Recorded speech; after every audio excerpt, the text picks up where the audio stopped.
But that's what early engagement is all about. Is it's so important that you get the main contractor, you get the dry liner, you get the M&E contractor, if possible the fire stopping contractor, if he's been appointed yet, get them around the table so everything is arrived at, everyone knows what's been said in that meeting, and then when they arrive at, or we send back our solution on the schedule, everyone's copied in, so the M&E contractor knows that yes, those pipes, those cables need to be that far apart, so the fire stopper can get his compliance seal around them, rather than perhaps what's happened in the past where the service runs go in by the M&E contractor, just perhaps anywhere, and the fire stopping contractor comes in later on and says there's absolutely no way I can fire stop that compliantly.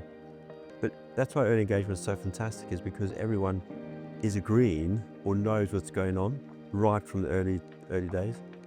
For instance, we give like the 60-40 rule on our letterbox openings, that 60% of the opening should be filled with services, but no more. And you should have 40%, at least 40% free space.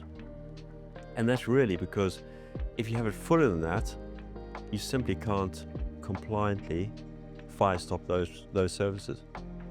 And you might, so an M&E contractor might say, well, the spacing is, okay.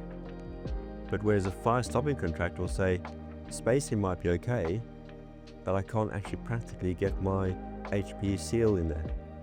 Or I can't get my collar around that because of the lugs are too close to another seal or something.